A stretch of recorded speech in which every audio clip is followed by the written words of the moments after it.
Muy buenas tardes, Ngiriwe misionero Miguel neza Bermúdez missionnaire Marín, Miguel Bermudas Marine allá donde te encuentras y todos los hariya hermanos que aho están uri contigo na bene allá data bose muri kumwe en ngaho México muri Mexique y también todos los que se encuentran en los diferentes ndetse n'abandi países bose bari mu bihugu que bitandukanye hoy uyu tienen munsi es feriado bafise en algunos umunsi lugares, w'akaruhuko en ahantu algunos hamwe países, hamwe mu bihugu bimwe como bimwe Colombia, nko muri México, Colombia, Paraguay, Mexique, Paraguay, Brasil, Brazil, Chile. Chili. Algunos tienen Bamwe feriado y bamwe otros bafise están umunsi reunidos w'akaruhuko abandi nabo barakoranye desde la mañana. uhereye mu gatondo. Hoy lunes Uyu munsi ku wa mbere 21 tariki 21 de noviembre de este año z'ukwicumi na rimwe mw'uno mwaka 2022 wa 2022. y demás lugares, Estados Ahandi hantu Unidos, naho muri Europa leta zunze ubumwe, y los diferentes Uburayi lugares ndetse donde n'ahandi hantu estén hatandukanye en el día de aho hoy uyu munsi reunidos. bakoraniye hamwe. Es realmente una bendición y Mu by'ukuri privilegio poder n'umugisha enviarles estas palabras n'ihigwe de gushobora saludo a todos kubarungikira iri jambo ry'intasho los mwese ministros y hermanos abakozi b'Imana na bene en esta data ocasión.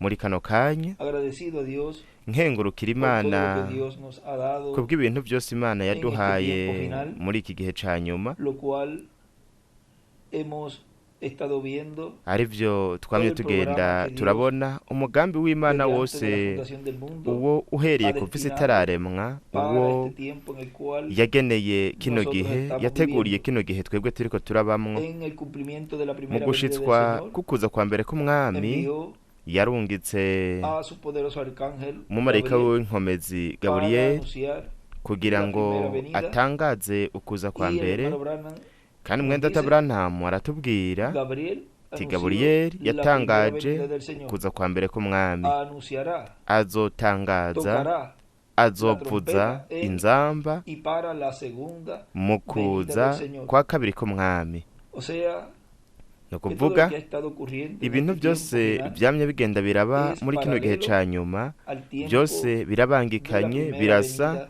n'igihe cyo kuza del kwa Señor, mbere k'umwami, lo cual sería paralelo ari byo en byari todo, kuba bisa como nos muri dice byose nk'uko tubibwirwa en el libro de citas, mu gitabo c'imirongo en la página ku rupapuro 119, rw'119, donde nos dice, ahatubwira ngo tal vez, párrafo kumbure 58, agace ka tal vez 10:58, estoy construyendo kumbure una plataforma naba para ndiko que ndubaka alguien más igicaniro venga, kugira ngo uwundi tal muntu vez Dios nos sea azogihagarareko, llevado, tal kumbure vez Dios sea llevado sinzojanwa, antes de kumbure ese tiempo, nzojanwa imbere pero y'ico yo gihe. creo que estamos Ariko tan ndizera cerca que no yuko moriría de twegereye edad cane avanzada, y kugeza ubwo ntokwicwa 154 n'ubusaza, años kandi no ku me myaka moriré de 54 viejo hasta que Él esté aquí. ntabwo nokwicwa Ven, n'ubusaza a atarashika menos que hano, sea murabona, disparado o kiretse asesinado o mpagaritswe alguna canke otra nkaraswa cosa de algún canke modo muerto. La nkicwa edad urundi rupfu urwo avanzada arirwo rwose. solamente no me matará hasta que Él venga. Ubusaza Y yo ntibwonyica creo eso, ataraza, tal kandi vez ivyo yo no lo haré, ndavyizera. pero Kumbure este sinzobikora, mensaje introducirá ariko a buno Jesucristo butumwa al mundo. buzokwereka Yesu Kristo Recuerden que el isi. mensaje y el Mwibuke mensajero yuko ubutumwa hamwe es lo n'intumwa mismo, nico kimwe, porque así como Juan el Bautista kuko fue nk'uko Yohana enviado para Umubatizi yarungitswe precursar a la kugira ngo primera ategurize venida, ukuza kwa así mbere, es el mensaje uko para niko precursar bimeze no la ku segunda butumwa venida. buteguriza Y ukuza Juan kwa dijo, kabiri. he aquí Yohana el yaravuze Cordero de ngo Dios que quita nguyu el umwagazi pecado del w'intama kuri mundo. ibyaha by'abari mu isi, murabona. Así es que será Nuko paralelo rero en bizoba todo. Y bibangikanye yo muri sé que byose, será, kandi el ndazi ko mensaje bizogenda uko nyene, continuará. ubutumwa buzobandanya. O sea, Ni cuando se ukuvuga dice iyo que es havuzwe ngo paralelo en todo, byose es bizoba que va a bisa, tener nuko todos los elementos nuko hazoba y todos los harimwo personajes ibintu byose hamwe n'abantu que bose estuvieron bari para bahari el cumplimiento de mu la primera gushitswa venida del kukuza kwa Señor. mbere k'umwami. Y Kandi en este tiempo, muri kino gihe en el programa divino, umugambi estaba w'Imana que Dios enviaría ese wari arcángel warategekanijwe yuko Imana en el izorungika cual uno mumarayika estaba dándole a conocer ari a la we iglesia, yariko abwira que es la ishengero, María espiritual, ariryo Mariya cómo wo mu buryo se llevaría a bw'impwemu, cabo el ingene cumplimiento de su hari venida. kuba ugushitswa kukuza kwiwe, Y el kandi cumplimiento de su venida ugushitswa kukuza kwiwe sería un misterio, ryari ko bari banga, porque ese es kuko uno de los grandes misterios iryo ni rimwe del mu reino de mabanga Dios, akomeye cyane y'ubwami bw'Imana. lo cual es el séptimo sello, Iryo naryo ni ikimatanije c'indwi, que es el misterio que sería ariryo banga abierto en el rizohishurwa cumplimiento de mu la visión de la gushitswa carpa. kw'iyerekwa ry'ihema, Y es algo que no estaba kandi n'ikintu en el cuadro kitari que fue lo que habló ayer en ese mensaje gikwije que ibisabwa estuvimos gihari oyendo, nibyo el twavuze ejo misterio mwa de bwa la fe de butumwa los twumva valientes del ejo hijo de David, un ibanga mensaje muy pero que muy ibanga revelador, ryo kwizera kw'intwari porque z'umwana ahora wa Dawidi n'ubutumwa buri mu uno guhishurwa puede kudasanzwe ver kuko ubu umuntu los arashobora diferentes kubona ángulos imfuruka y zitandukanye comprender nuko agaheza todo agatahura más claramente byose mu buryo bugaragara con neza la luz que Dios nos hamwe está dando, n'umuco Imana iriko iraduha y vemos kandi turabona como todo ingene él lo estaba reflejando, byose we lo que iba a yariko hacer, arabishushanya ivyo azokora ese cumplimiento pleno ukugushitswa mu en la mwuzuro manifestación mu de los kugaragara ministerios de Moisés y Elías k'ubukozi en el bwa día Mose na postrero, en Eliya ku medio munsi de su wa iglesia, nyuma hagati mw'ishengero los cuales ryiwe estarían primero en medio de la iglesia. aribwo bwari kubanza kuba ubwa El Hijo mbere del Hombre mw'ishengero vendría, ryiwe llamaría y umwana w'umuntu juntaría yari kuza agahamagara a sus akegeranya escogidos y abatoranijwe estarían biwe colocados nuko en agaheza la edad de la akabashira piedra mu angular gihe y c'ibiruko dispensación de bizifuruka hamwe reino n'ikiringo c'ubwami en esa esfera espiritual, muri buno buryo la cual bw'impwemu estaba reflejando lo que sería arivyo vyariko plenamente una bishushanya realidad ibizoba mu mwuzuro wose bikaba ukuri llamaría y juntaría igihe a los we escogidos azohamagara akegeranya uwatoranije y wa ya nyuma se cerraría la uwatoranije puerta de wa la nyuma dispensación de la hagaheza gracia y hakugagwa comenzaría urugi la rw'ikiringo dispensación c'ubuntu del reino. Pero hagatangura todo eso ikiringo tiene un c'ubwami ariko ivyo entrelace byose birafise en ukubisikanya el cual canke es como una carrera de uguhurirana relevo ari que naho va nka ya nzira hahandi corriendo biruka el que lleva aho el aba ariko cetro ariruka o el uba bastón. ufise inkoni Tiene diferentes nombres, diferentes haba lugares. haba hariho Y amazina luego, atandukanye ahantu Cuando ya se hatandukanye lo va a entregar al hanyuma otro, agiye ya el kuyihereza otro uwundi arranca a uwundi nawe correr, aca atangura pero kwiruka todavía no ariko tiene el ntaba cetro en la mano. araronka Entonces iyo que llega nkoni un ngo aba momento en ayifise mu donde los maboko dos están ni ukuvuga ngo corriendo, haragera igihe ubwo abo bose pero uko ari uno de babiri baba ellos bariko bariruka tiene ariko umwe muri bo el bastón, vamos a niwe decir aba el bastón, afise inkoni katuvuga ati inkoni o el cetro, vamos a poner canke el inkoni cetro, katuvuga que es la inkoni palabra. ni jambo Y mientras están corriendo los mu dos, gihe rero bariko bariruka bose uko ari si usted se babiri fija, llega un we punto wihweje en donde neza haragera igihe ubwo el que va a entregarle el cetro, ubu bagiye hay un gutanga iyo momento nkoni clave haragera en igihe donde las dos kidasanzwe manos aho ayo maboko están yose uko ari juntas abiri aba ari hamwe agarrando afashe ese bastón, ese iyo cetro. nkoni Y luego, hanyuma cuando ya el otro lo tiene agarrado en igihe su mano también, uwundi nawe nyene yaba yamaze y hay un kuyifata mu kuboko tramito kwiwe que hariho akanya lo gatoyi hacen juntos. kabahuza Eso representa un ivyo lapso de bishushanya tiempo. agahe kagufi cane Y luego, el hanyuma otro suelta uwundi acarekura el cetro acarekura iyo nkoni y empieza a nuko reducir agatangura kugabanya velocidad umuvuduko hasta que se detiene por kugeza completo, igihe ahagaze pero el otro ariko uwundi we va con ese impulso aca agenda corriendo yiruka cane y acelera más. yongereza No se umuvuduko detiene, ntabwo no baja la ahagarara velocidad, sino al ntabwo contrario, agaruka aumenta la ntabwo velocidad. agabanya umuvuduko Y va, ahubwo arongereza entonces, umuvuduko más rápido, nuko akihuta porque cane ese es, kuko y de ese depende ivyo nivyo bituma el triunfo ivyo nivyo de bituma esa carrera.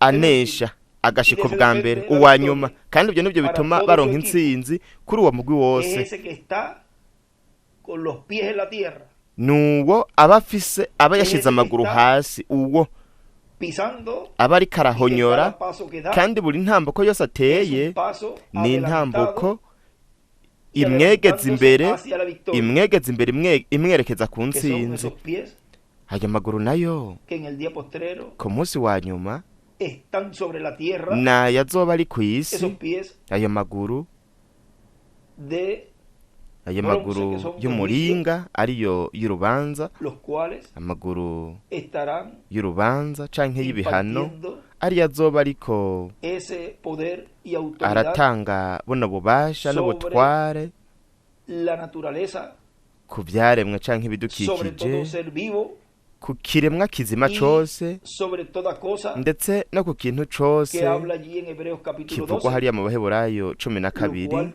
es todas construcciones y todas cosas y todas arivyo cosas ari inyubako que el ser humano zose ha hamwe hecho, n'ibintu byose kiremwa todo muntu será cubatse derrumbado. kiremwa muntu cashizeho byose bizosenyagurika pero hemos byose orado a Dios que Dios bizosamburwa permita, ariko twarasenze imana kugira ngo imana izokwemere por ko ejemplo, la gran carpa nk'akarorero catedral ihema quede rinini karupa katedrali en pie rigume rihagaze y kandi deseamos también turipfuza byongeye que los lugares de adoración ko que Dios nos ibibanza ha byo permitido gusengeramwo tener, imana yatwemereye que Dios kugira si está en su programa ko imana namba biri mu mugambi y que no wayo sufran tanto ibireke daño, ntibize pues bihungabane que sea cyane así. vyononekare Todavía Dios tiene su cyane programa nuko bize y bimere nk'uko ariko imana ya yo tiene irafise umugambi wayo destinado yamaze qué gutegura cosas van a permanecer y qué no. gutegekanya yaramaze gutegura ibintu Pero el deseo bizogumaho de nosotros es n'ibitazogumaho ariko y le icifuzo pedimos a Dios cacu que kandi la turasaba carpa, imana yuko la gran ihema carpa ihema catedral, nini karapa este katedrali lugar que le hemos preparado iki al Señor, kibanza twateguriye Dios umwami lo mantenga twosaba en imana pie yuko imana y entre así yokigumiza al milenio. kiri ngaha gihagaze nuko kikinjira no mu nganje y'imyaka Y igihumbi fíjense en este mensaje de kandi ayer, mwiyumvire nk'ubutumwa bw'ejo como cuando él ingene viene hablando igihe yari karavuga en la página 12, los que lo urupapuro rwa tengan cumi por na allí, kabiri ababufise él está leyendo de la yariko escritura de asoma icanditswe el momento c'igihe en donde Samuel aho samuweli iba a ungir yari agiye a gusiga uno de los hijos de Isaí. umwe mu bana ba isayi Llegó el momento en nuko que hagera igihe ubwo él dice, aravuga ngo ¿son todos estos tus hijos? abana bawe nabo gusa Entonces dijo Samuel a Isaí, son nuko todos, maze son samuweli estos abaza todos tus isayi hijos? ati Porque mbega no abana bawe aparecía bose más ninguno. nabo kuko ata Y wundi él, muntu Isaí respondía, yari queda asigaye aún el menor, aramwishyura ati apacienta hasigaye las umuhererezi ovejas ariko de rero un pastor. ari ku ntama yari Y dijo umwungere Samuel a nuko Isaí, samuweli envía por él, aramubarira ati porque no nos tuma sentaremos uja a la mesa kumuhamagara hasta que él kuko venga aquí. tutari bwicare ngo Envió turye pues por él y ataraza le hizo entrar. nuko atuma Y uja era rubio, kumuzana hermoso de kandi yari ojos y umuhungu de buen w'inzobe parecer. w'amaso meza Entonces Jehová dijo, w'umunyakaranga levántate maze y uhoraho úngelo, aravuga ati va porque hasi este es. umusukeho ko Y amavuta Samuel tomó el kuko cuerno wa del wundi ari aceite uyo y lo ungió nuko en samuweli aca medio de yabira sus rya hermanos. hembe Y ry'amavuta desde aquel día en ayamusukako adelante bakuru be el espíritu de bamukikije Jehová vino kuva sobre uwo David. munsi mpwemu w'uhoraho Y se yamaza levantó kuri luego dawidi Samuel y se akabushungwe volvió a nuko Rama. samuweli arahaguruka asubira i Rama Ahora vean ustedes rero cómo murabona uno que no ingene aparecía umuntu en el cuadro atagaragara cuando umengo estaban allí los arakwija 7 ibisabwa hijos de mu Isaí, gihe b'abana ba sería isayi el que indwi bari bari aparecería ngaho en el cuadro niwe yari y sería kugaragara ungido por rey ahubwo akwija de ibisabwa Israel. hanyuma agasigurwa Es kuba uno umwami que wa no isirayeli estaba murabe aparentemente umuntu wamengo en la vista, mu maso en el cuadro mu maso y'abandi bantu de bari bari los seres ngaho humanos umengo ntiyari que estaban akwija allí, ibisabwa de ntiyarabereye Samuel, de haba kuri Isaí samuweli kuri y isayi de los hermanos. ndetse O na sea, bene se aunque bene ellos sabían wabo que había uno por ni allí, ukuvuga ngo nubwo bari bazi yuko hari pero uwundi no se asigaye imaginaban ariko que ese ntibiyumvira yuko era uwo el que iba a ser ungido ari como waza rey. gusigwa nk'umwami Y estaba oculto, velado kandi ante los yaranyegejwe ojos de los yaranyegejwe que imbere estaban allí, y'amaso aún del y'abari bari mismo ngaho Samuel. ndetse n'imbere ya samuweli ubwiwe Y kandi vemos turabona que aunque estuvo velado yuko por ellos, nubwo yaranyegejwe por kuri bo Dios, ku mana ho para el Señor no ku estaba mwami velado. Él ntabwo sabía, él lo yaranyegejwe tenía allí we escondido. yari abizi yari yaramutoranije Y fíjense cómo ya kandi ahí mwiyumvire luego vemos ingene ngaho hanyuma tubona cómo ingene luego David fue ungido. hanyuma dawidi yarasizwe Recuerden mwibuke que nuestro mwibuke hermano ko Branham, mwidata buranamu en la página 24, pasen a la ku página rupapuro rwa 24. 24 tuje ku rupapuro rwa Estamos predicando 24 este mensaje de ayer, turiko tuyaga kuri buno butumwa bw'ejo ya que ubona ko vimos allí muchas cosas aho importantes. twabonye ibintu byinshi ngirakamaro cyane Y nos dice turabwirwa ku rupapuro rwa 24 porque fíjense que todos kuko los que pasaron mwiyumvire allí, abantu bose baciye ngaho frente a imbere Samuel, ya que samuweli los trajo Isaí, abo isayi yazanye ellos querían esa bose bendición. bashaka uwo Lo mugisha mismo co kimwe que los ángeles n'abamarayika mensajeros de la edad ntomwa b'ibihe by'icengero desearon bashatse esa posición, bipfuje uwo mwanya ico kibanza porque kuko cada uno estaba umwe wese viendo en las escrituras esas yariko promesas, arabona mu byanditswe n'amasezerano deseaban también kandi que en ellos baranipfuza yuko muri bo recibir canke esas mu gihe promesas cabo que Dios barashaka kwakira n'amasezerano tenía para el imana fin del tiempo. yari yarategekanije Miren kuzoshitsa en la página ku iherezo 24, ry'ibihe muri ku rupapuro rwa 24 donde él allí aho we ngaho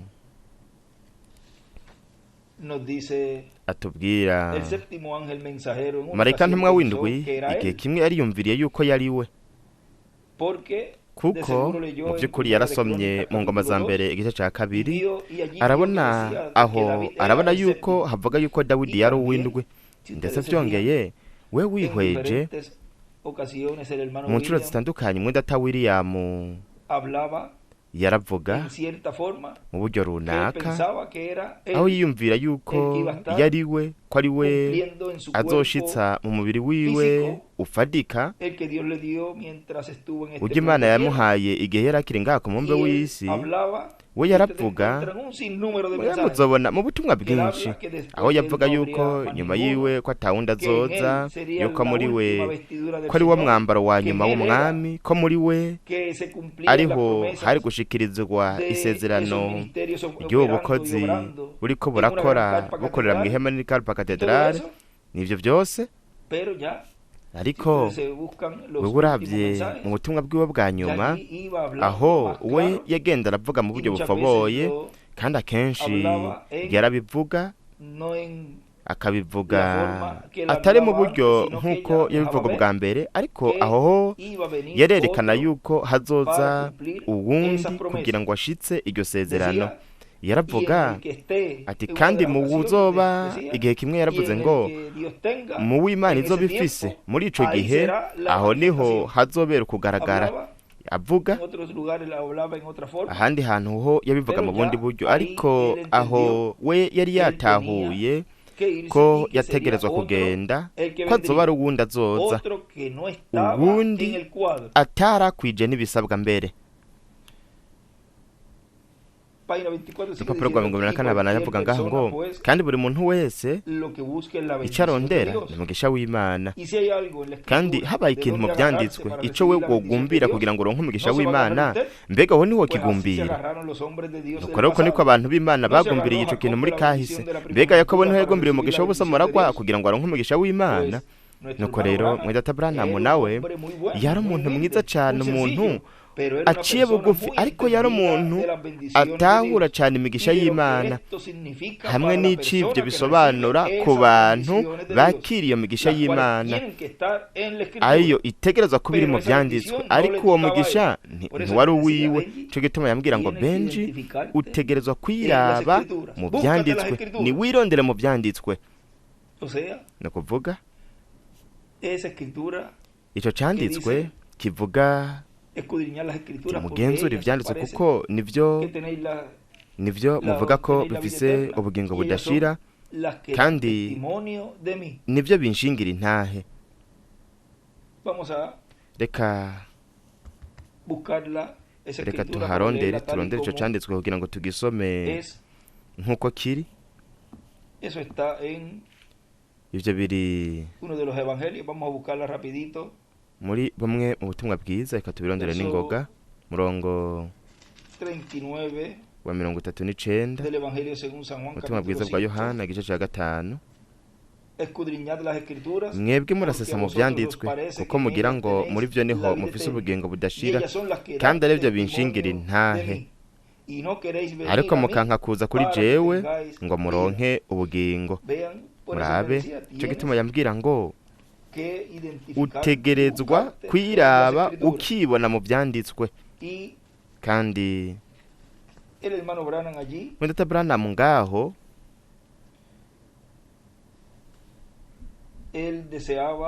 we yipfuza unamugisha igihe yanavuga kandi ngo nsumburutswe, canke ati nari hafi cyane ibintu nk'ibyo, ati nsumburutswe nari gushobora kubishika, no kuvuga ngo yari gushobora kugumbira iryo sezerano ryo gushitswa kwiyerekwa gihema, aho igihe yagenda agashirwa ngaho ico kibanza cyari ko kirakorerwamwo, hari harimwo ibikorane, ariko we yarazi yuko imbere y'ibyo byose yuko hari ikintu cyari ko kirabera mu ishengero, hagati mu ishengero hari byo arizo zari intambuko nyinshi izishengero ryari ririko riracamwo imbere yuko rishikamwo uwo mwanya, aho yabonye ibyo bikorane ngaho, aho ibintu bikomeye cyane byari ko biraba. Kandi we yarazi yuko ubwo buzoba ari ubukozi bwa nyuma, haribwo imana izoba iriko irakorera mu ishengero ry'umwami, iriko irakoresha mu ishengero ry'umwami. Nk'igihe ejo kandi narasomye umurongo aho ati ubajije umurabi ingene canke uko barindiriye uko Mesiya azoza, namba azoza ari mu muntu akigaragaza mu muntu wo kwijuru akaza ngaha ku isi, we yovuga ati oya, niko William yavuze, bo barindiriye umuntu wo ngaha ku isi. Kandi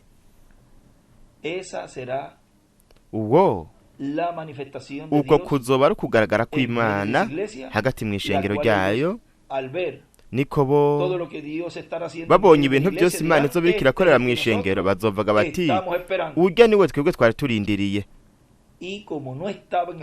Kandi kubera ko atarakwije ibisabwa, aho niho rero bizobaca hejuru, kandi biriko birabaca hejuru benshi, uburyo Imana iriko irashitsa iryo sezerano.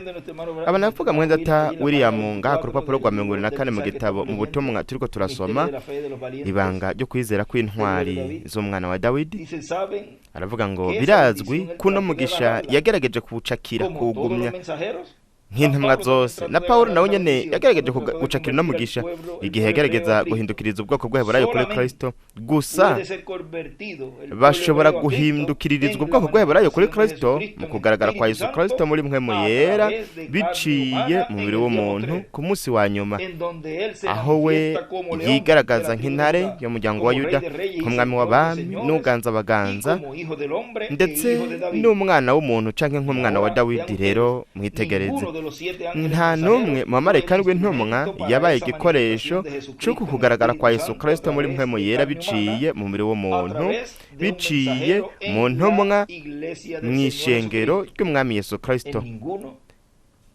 Nta numwe muri bo yashikirijwemwo uku kugaragara kwa Yesu Kristo. Kandi murabe ku rupapuro rwa 22 naho nyene hari ikintu atubwira ku rupapuro rwa 22 hepfo, ninde ugendera ku fasi y'igitero mu byahishuwe? Ni mpwemu yera, mpwemu wa Kristo. No kuvuga ngo Yesu Kristo muri mpwemu yera we yaraje muri buri gihe agaragariye muri buri mumarayika ntumwa, ariko ntiyigeze aza n'umwanya n'umwe nk'umwami w'abami n'uganza abaganza. Yaje mu gihugu ciwe c'ubucunguzi muri buri kimwe mu bihe by'ishengero. Kandi we wihweje neza muri kuno kugaragara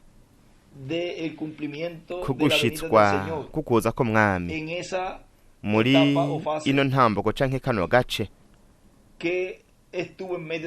aho yarari hagati mu ishengero ryiwe mu kuza ko mwana w'umuntu azananye n'abamarayika biwe muri kano gace ka mbere, yaje muri kuno gusobekerana muri kuno kubisikanya kwiherezo ry'ikiringo c'abanyamahanga, kwiherezo ry'ikiringo c'ubuntu. Kubw'ivyo rero aho we ntiyari gushobora kuza ngo yigaragaze nk'intare canke nk'uwisubiza ivyiwe. Nico gituma kugeza muri 2018 hariho umubatizo, kandi hariho guhamagagwa umubatizo, ifunguro ryera n'ibindi, kuko ivyo byose byari ivyo mu kiringo c'ubuntu. Ariko kubera ko kuza ko mwana w'umuntu azana n'abamarayika biwe, ino ntambuko ya kabiri canke kano gace ka kabiri gashitswa mu mwuzuro mu kiringo c'ubwami, nubwo hari kuno gusobekerana aho buno bukozi bubiri bwari kuba buriko buriruka bubangikanye muri izi mpinduka z'ikiringo, kuhereza y'ikiringo c'ubuntu hamwe n'intango z'ikiringo c'ubwami. Kandi hageze igihe ubwo abo bose uko ari babiri bari bafise iyo nkoni bayigumije, umwe ariko arayihereza uwundi muri zino mpinduka z'ikiringo. Ico gituma hageze igihe, kandi byose bishitswa mu buryo buciye bugufi, harageze igihe ubwo we yavuga nuko nanje nkaba umuvugizi, nuko nkavuga ivyo ntumye kuvuga.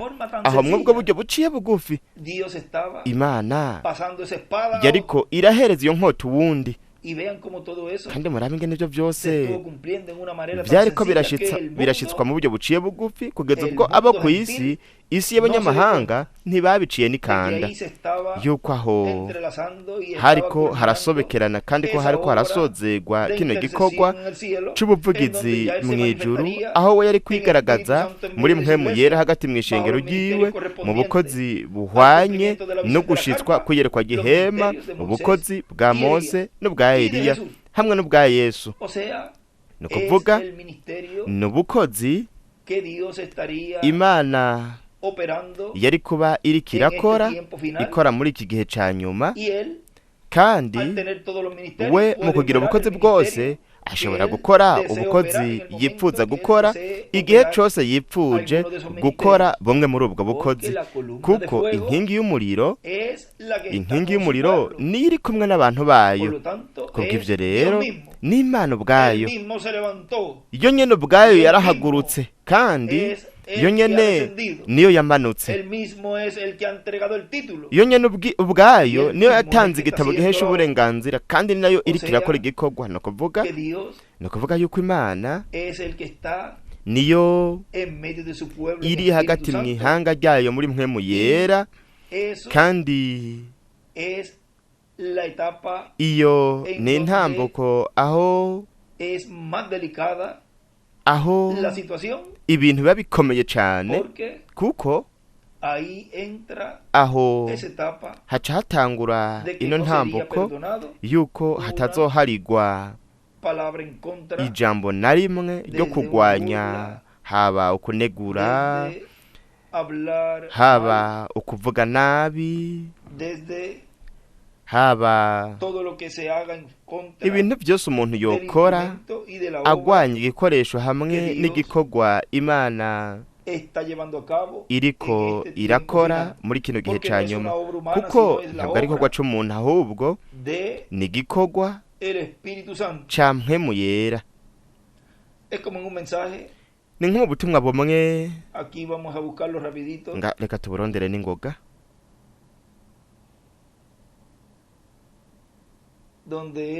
aho we yavuze ikintu gikomeye cyane.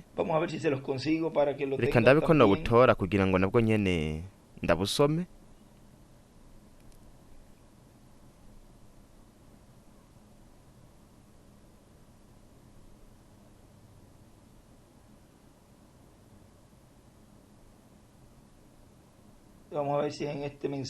Reka ndabe ko ari nk'ubutumwa.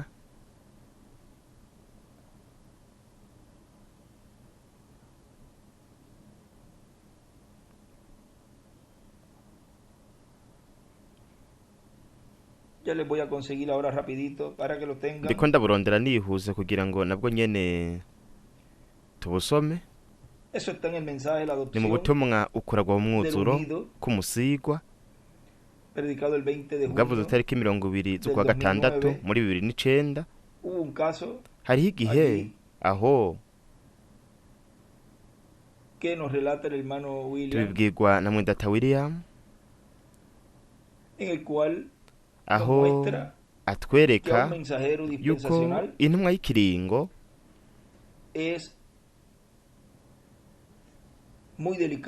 atwereka ko biba bikomeye cyane ku bijanye no kuvuga ugwanya iyo ntumwa.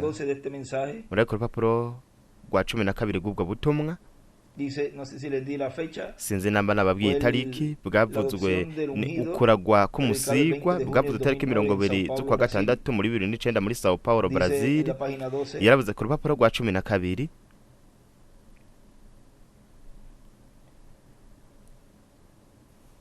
Murabe bajya bashatse gufata canke kuronka ubuherezi binengagije ivyo Mose yari yavuze, bagize ibibazo, kandi Imana yashingiye intahe ivy'Imana yari yavuze biciye muri Mose. Mu yandi majambo, urutonde rw'ubuherezi rwari rurimwo Aroni n'abamukomokako, ariko Aroni n'abamukomokako bari kuba bari munsi y'uburongozi bw'Imana biciye muri mpwemu yera uwakorera muri Mose. Ni ukuvuga yuko urutonde rw'ubuherezi rwa Aroni ntabwo rwari ruri kuri Mose, ahubwo rwari ruri mu burongozi bw'Imana kandi biciye no muri Mose. Ico gituma igihe Aroni na Miriyamu bavuga ikintu kuri Mose ku bijanye n'ubuzima bwiwe bw'umwihariko bakamunegura kuko yari yubakanye, yari yazanye umugore w'umunyamahanga, Imana ibyo ntibyayihimbaye. Byongeye baravuze bati mbega Imana twone iyo tuvugisha ntiyovugira muri twebwe, iyovugira muri Mose gusa, mbega twone iyo tuvugiramwo. Murabe, ntabwo yari yigeze ivugira muri Mariya canke Miriyamu canke no muri Aroni, yavugira muri Mose gusa. Kandi Mose nawe yavuga biciye muri Aroni kuko Imana yari yavuze ngo wewe Aroni uzomubera nk'Imana kandi uzoshira mu kanwa ka Aroni ibyo atereza kuvuga. Nuko rero Aroni ntiyavuga uretse ibyo Mose amubwiye gusa ko avuga. Kandi igihe yakora ikindi kintu yacegirana ibibazo n'Imana. Igihe yabaze igishushanyo ca zahabu, ibyo Mose ntiyari yamubwiye ko yobikora, yagiranye ibibazo n'Imana. Kunegura Mose byazaniye ibibazo Aroni hamwe na Miriyamu canke Mariya. Bajejese imibembe, hanyuma yaratinye cane Aroni, yinginze Mose. Ntabwo yinginze Imana kuko Mose yari Imana kuri Aroni. Yinginze Aroni, yinginze Mose, nuko Mose niwe yavuganye n'Imana. Nuko rero connection canke guhuzwa n'Imana yari Mose, ntiyari Aroni. Bari munsi y'amabwirizwa ya Mose, ntibashoboye kwinjira mu gihugu c'isezerano yaba Aroni canke Miriyamu canke Mariya. Rero turashobora kubona yuko umengo vyari ibintu vyoroshe, ariko tubigenzuye neza, iyo umuntu atanguye kwagiriza amakosa umurongozi w'ico gihe canke amakosa yari yose yabafise, ukamunegura canke ukamwararaza ukabibwira abandi bantu, ivyo nivyo abanyepolitike bakora kugira ngo abo bariko barahiganwa ntibashobore gutsinda. Miriyamu canke Mariya na Aroni hamwe n'ivyo bariko barakora, bariko barashira hasi ubukozi bwa Mose, babushira munsi y'ubwo bari bafisebo, mu gihe Mose ari we yari yabatoye yabashizeho.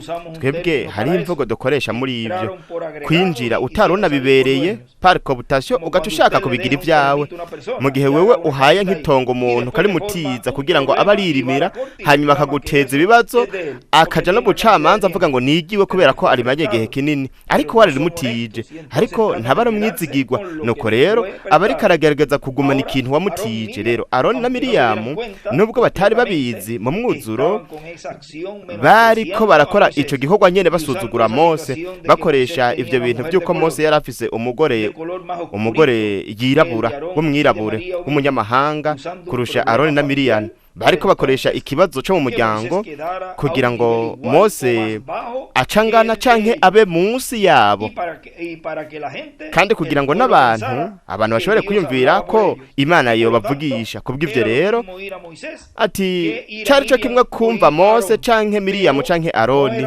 ariko nticari cyo kimwe. Uko niko rero hari abantu bakora ivyo nyene mu gihe cose, no muri iki gihe naco nyene bakibaza yuko kubera ko bamaze igihe kinini canke kubera ko bafise ubumenyi, bafise ubutumwa n'ibindi, bakibaza ngo bashobora gukora ivyo nyene. Ariko mwamuze ikintu kimwe, woshobora kugira byose, ubutumwa bwose ukagira byose, ariko ntugire ubukozi bujanye n'ibyo kugira ngo ivyo bintu ufise bishitswe. Ivyo ubwo bukozi buzoba buriko burakora ku herezo ry'ibihe, mu gihe ca nyuma. Woshobora kugira ubumenyi bwose, woshobora no kumenya ibintu byose,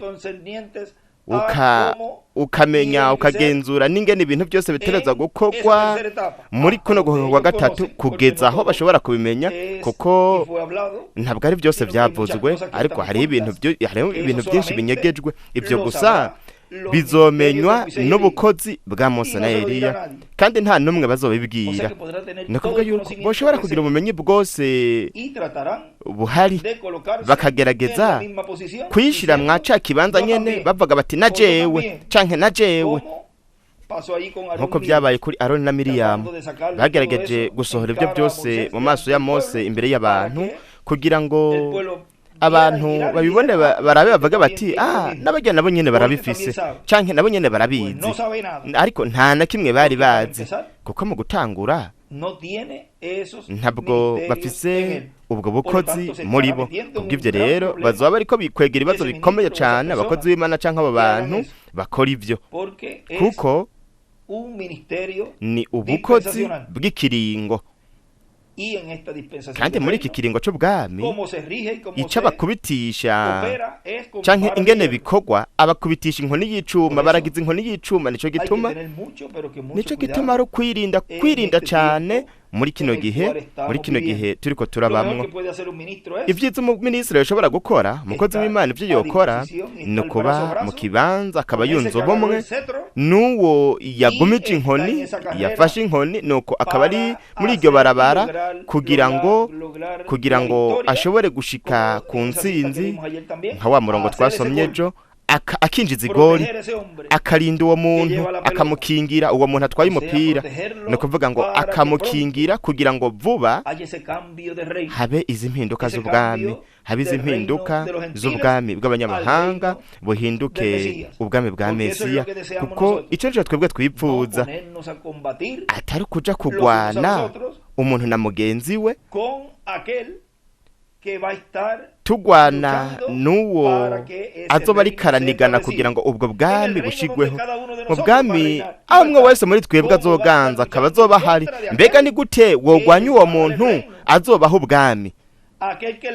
Uwo ababwira ati ntimutinye mukugu muto, data byaramuhimbaye kubaho ubwami. Mbega ni gute woja kugwanya uwo yipfuza kubaho ubwami? Mwebwe mutegerezwa kunga ubumwe nawe, mukaja ku ruhande rw'ico gikoresho kugira ngo iki canditswe gihinduke ukuri vuba. Dutegerezwa kwiyumvira neza, tukagira ubwenge bukora neza, ubwenge bw'ubuvugishwa kugira ngo dutahure, twumve iby'Imana iriko irashitsa muri kino gihe, ntituje mu vyo gushavura, ahubwo tuvuge duti nimba wariwe muntu Imana yatoranije ubu akaba abibereye. Ubwa mbere ntiyarabibereye, ariko barabibereye. Ati rero tugiye kunga ubumwe nawe n'ubu bukozi kugeza dushitse kuri buno bwami bw'imyaka 1000 yaduteguriye.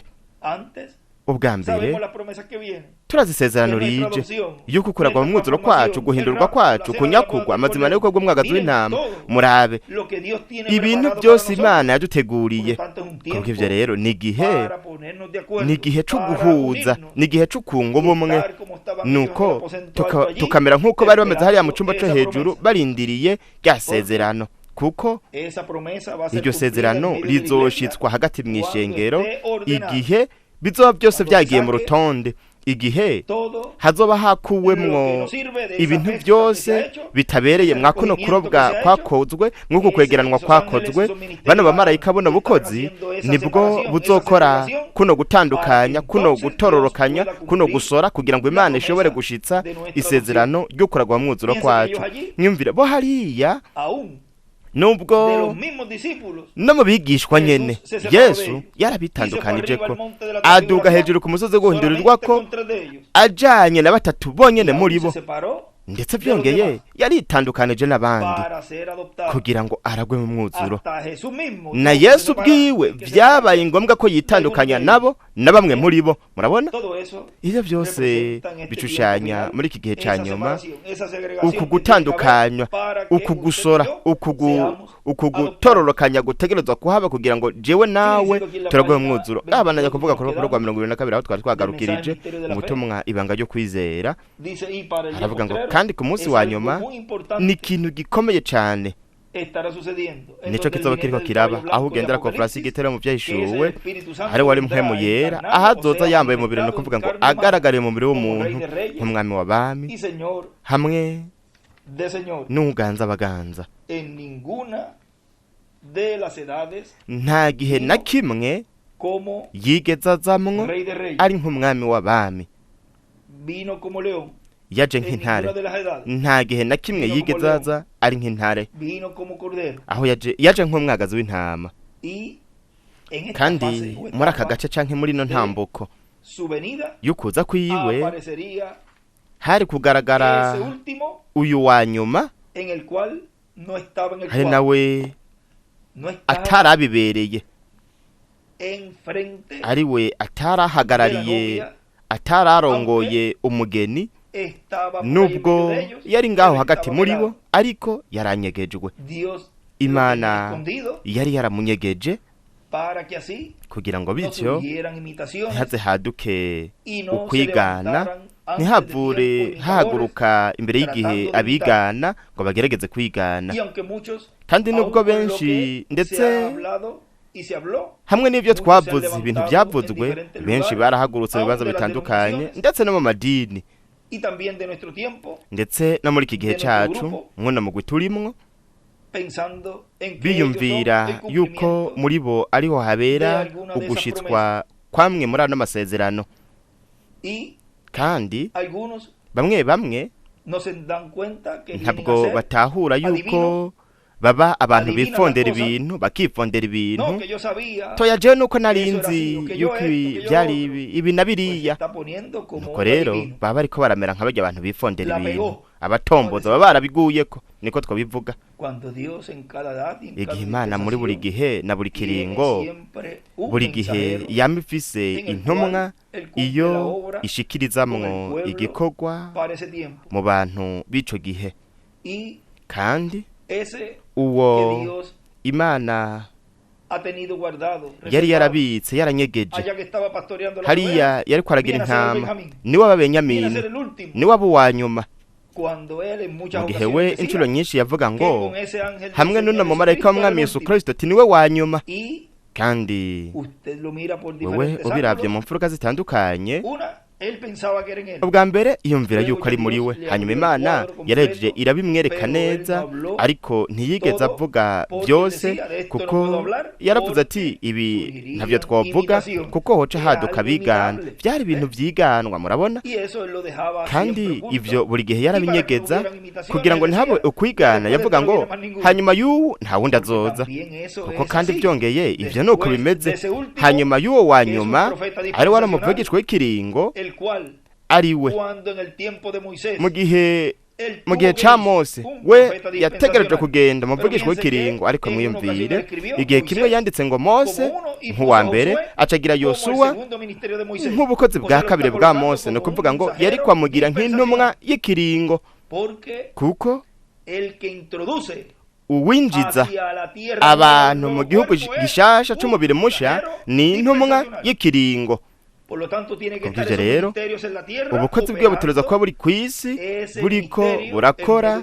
ubwo bukozi bukorerwa mu ishengero kugira ngo ashobore kwinjiza abantu mu gihugu c'isezerano c'umubiri musha, hamwe no mu gihugu c'isezerano c'inganji y'ubwiza y'imyaka 1000. byose biroroshe, ariko Imana yari yarabinyegeje kugira ngo ntihabe umuntu n'umwe yoja mu byo kwigana hataragera, cane cane agihari no mu mureko w'inkomezi agihari hagati muri twebwe. bari guhuvya abantu bagahanga amaso uwo muntu yari guhaguruka mu kibanza runaka, nuko igikorwa cuno mu mureko w'inkomezi nuko cari guca gishirwa ku ruhande. ariko jewe ndashimira Imana, ndazi yuko umwe wese muri mwebwe abanyegejwe ibyo yanyegeje abanyabwenge n'abahanga, akanyegeza ibi byose, ndetse n'abakozi b'Imana bwabo kugira ngo abafashe, kuko bitagenze uko bari kwishira mu kibanza kitari cabo. kandi Imana mu mbabazi zayo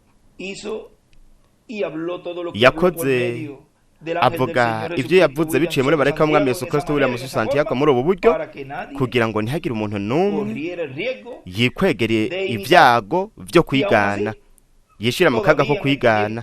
ariko nubwo bimeze nk'uko muri iki gihe hari abantu bubahuka bakavuga bati jewe ndabizi, ibyo nari ndabizi, ati jewe mbere ibyo ntamye ndabivuga. ibibazo bikomeye cyane nivyo bano bantu bariko barishiramwo mu kugerageza kuja mu kibanza kitari cabo, baca bahinduka nk'abajya abantu bifondera ibintu, abatomboza. nuko rero n'imbabazi z'Imana nizo zatumye aduhishurira rino banga ryose ryo kuza ko mwami, ariryo ryari gushitswa mu ntambuko zitandukanye, kugira ngo bityo igihe Imana izoba iriko irashitsa iryo banga, ikaba iriko irarishitsa hagati mw'ishengero, abatorejwe n'Imana bazobe bariko barahanga amaso baraba ubwo bukozi, bahanze amaso kubwo bukozi aribwo buzoba buriko burazana kuri uno munsi wa nyuma buzana ukwizera ko kunyakugwa, aribyo bizobera mu ihema nini Carpa Cathedrale, kandi byose bitereza kugwa, byose bitereza kuba biri mu kibanza cabyo, ibintu byose bitereza kubira habyo kugira ngo iri sezerano rihinduke ukuri, ukuragwa mwuzuro kwacu kunyakugwa. Nivyo byose umuzuko byose bitereza kuba birahabyo. Ntabwo ushobora kuvuga uti jewe nanje nyene ndashobora kuvuga ivyo kuko ndafise ubutumwa ndazi byose, ariko ntufise mu gutangura ubukozi, ntunafise kandi n'ikibanza, nta nubwo ufise n'abantu, kuko mwiyumvire we nimba yaririnze cane kugira ngo ugushizwa ko buvugishwa kubere mwizinga, ubuvugishwa bwa nyuma aribwo nshatse kuvuga ugushizwa kwiyerekwa gihema byatanguriye mwizinga kandi rizosozererwa mwizinga nyene, no kuvuga byose Imana iriko irabikora kandi iriko irabishitsa nk'uko yari yarabitegekanije mu mugambi wayo uhereye kuva isi itararemwa, ariko ntabwo bishobora kuvugwa bifobowe ivyo byose bivugwe ku mugaragaro, kuko hoshobora no kuza abantu bagerageza gutera kudeta mu bibanza runaka mu mazinga atandukanye, aho bashaka ko babona ikintu cubatsweho, nuko bakaza ngaho kugira ngo bagerageze konona canke guhubya canke bagerageze gukura kugira ngo bari bo babikora, kuko seka ibi nuko ameze, bagerageze kumukura. We ntiyipfuza yuko umugambi w'Imana ushitswa, nico gituma Imana yabitse yanyegeje iryo banga kugira ngo umugambi w'Imana ntiwononekare. Mwiyumvira igihe Yesu isezerano rikomeye cyane ryo kuza kwa Mesiya mu kuza kwe kwa mbere, igihe Herode yabimenya, ubwo nyene yaciye aja kumurondera, ariko niko ari kugira ngo amushire ku ruhande rwiwe canke amushire ngaho nk'umwami, ahabwa ico yashaka kwari kumwica. Nakuvuga yuko ubwo bukozi Imana yarabunyegeje, ndetse byongeye yarakoze n'ibintu kugira ngo ubwo bukozi bwa Mesiya bw'umusigwa buri mu kibanza runaka, irabunyegeza kugira ngo bityo Sekibi umwasi w'Imana ntashobore kwitangira imbere ivy'Imana mu mugambi wayo yari ifise yategerezwa kuzokora, aribyo ari urupfu ku musabyi Karuvariyo, ariko ntiyari kubikora hataragera, vyategerezwa kubera mu mwanya wategekarijwe n'Imana. Ntabwo byari kuba mu mwanya Sekibi yari kuba yipfuza kubikoreramwo. Iyo Sekibi yica Yesu hataragera, ntabwo ico gikorwa c'ubucunguzi cari kugira ikimazi. Hategerezwa kuba igikorwa, umurimo ukorerwa mu ishengero abaheburayo b'ico gihe, ishengero ry'abaheburayo ry'ico gihe, nuko ico gikorwa kigaheza kikagira ikimazi, ico gikorwa c'umwagazi w'intama w'Imana. Ariko hari kugera igihe ubwo aho umwansi w'Imana Sekibi aho yari gushika ku ihangiro, kuko buri gihe ihangiro ry'umwansi w'Imana no kwica nubwo byogenda mu buryo bumeze bute, uhereye ku gicaniro kugeza no mu buryo bugaragara, mu buryo buboneka, kuko Sekibi uhereye mu nkomoko, uhereye mu ntango n'umwicanyi, no kuvuga ngo abamba ijambo mu buryo bwinshi, kubivuga n'ibikorwa n'ibindi. Kandi mwiyumvire ingene Yesu yababwiye igihe kimwe hariya, akaniko iki canditswe nico cyasozererako iki kiyago cyo mwa kano kanya. Murabe ngaha muri Luka igice c'9 murongo wa 44 canke 43. Murabe ngaha ivyo havuga, bose batangazwa n'icubahiro gihambaye c'Imana, ariko bose bagitangarira ivyo yakoze byose, abarira abigishwa biwe ati mushire aya majambo mu matwi yanyu, umwana w'umuntu azoshigwa mu maboko y'abantu bayobegwa iryo jambo kandi bararihishwa ngo ntibarimenye, batinya kurimubaza iryo ari ryo. Acacapura inyenyeri ya Dawidi, piramide hamwe n'ibihe by'ishengero. Haravuga ku murongo wa 46 mu gice cy'icenda muri Luka, kandi havyuka ibihari muri bo by'umukuru wabo uwari we, bariko baraharira to yajewe nije nkomeye cyane, je nkomeye canke nije mfise umwanya mwinshi, ndafise ibintu biriya. Ariko Yesu aho abo ariko aravuga baharira mukuru wari we yaciye acapura inyenyeri ya Dawidi. Ariko Yesu abonye ibihari byo mu mitima yabo yabirakana, agahagarika iruhande yiwe umwana mw'uwo mwanya atari muri ivyo bintu. Nakuvuga mu by'ukuri ego yari ngaho mu gihe yari karavuga. Rero hari ibyo bihari muri bo, Yesu yaciye aza acafata uwo mwana acamushira hagati muri bo, aravuga arababwira ati uzokwakira aka kana mu izina ryanje azoba anyakiriye, kandi unyakira aba yakiriye uwantumye. Kuko umuto muri mwebwe hanyuma ya mwese ari we mukuru.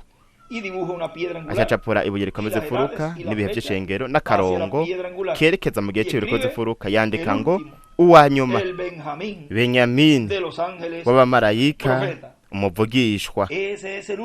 Uwo niwe wanyuma, uwo niwe azorungika we mu izina ry'iwe, azomurungika mu izina ry'iwe. Umwakira aba yakiriye uwamutumye, kandi aba yakiriye Data. No kuvuga ngo azoba yakiriye uko kugaragara kw'Imana kw'iherezo ry'ibihe hagati mu ishengero ry'iwe mu mubiri w'umuntu, muri Benyamini w'abavugishwa. Aho niho hagaruka kino canditswe kigashitswa muri kino gihe ca nyuma, nkuko yavuga ko muri we muno mareka w'umwami Yesu Kristo ko ari Benyamini, kandi byarashikirijwe hariya. Mwiyumvira ingene ivyanditswe bifise ugushitswa kwinshi. Ariko uno mumareka w'inkomezi aho yarabitse aranyegeza iryo banga kw'iherezo. Rero kw'iherezo yaravuga mu buryo bufoboye yuko hazoza kw'iherezo ry'ibihe muri ubwo bukozi, muri iyo ntambuko y'ihema rinini Karpa Katedrali, aho hazoshitswa ikicanditswe mu mwuzuro. Uwazoba ari Benyamini, uwazoba ari umuhererezi w'abandi bavugishwa. Ariko yaravuze ngo yuko muto cyane hagati muri mwebwe uwo ni wakomeye cyane.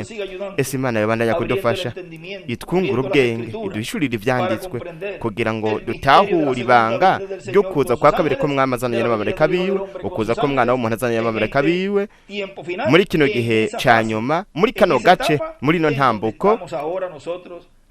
Ino ntambuko twebwe turiko turabamwo ubu, aho Imana iriko irakora, iriko irashitsa ubuvugishwa bwinshi aribwo buriko barashikirizwa mu ishengero, kandi turipfuza ko intambuko zose twozibona, nuko kandi tukamenya tukazirikana ibiriko biraba mu ishengero ryiwe, kuko ikintu gikomeye cyane Imana iriko iragikora, kandi Imana izogikora. Ikintu gikomeye cyane Imana iriko iragikora. Sindiko navuga ngo ikintu gikomeye cyane Imana izogikora. Hari ikintu gikomeye cyane Imana iriko irakora, kandi nuko iriko irategura abahungu n'abakobwa b'Imana, ibaha imfungurwa mani ikomeye ku bwa zino nkukuma ziriko zirarya ino mano yanyegejwe, ziriko zirarya zino nyama zishushe, kuko ahazoba hari umubiri inyama zishushe, abo ni inkukuma zizokoranira. kandi no mugwa batoranijwe, ano masigarira y'abatoranijwe ariko arategurwa kugira ngo baronke kuno kwizera ko kunyakugwa, bityo mu kubona abapfuye bazutse igihe hazocitswa iryo sezerano, nuko tuweze tujanwe mu rugo rwa Data wo mwijuru mu mazimano y'ubukwe bw'umwagazi w'intama. Kandi uwanyuma mwino mibiri ipfa, mwino mibiri yo ngaha ku isi, uwo tuzoba turiko turabona n'amaso yacu bwite,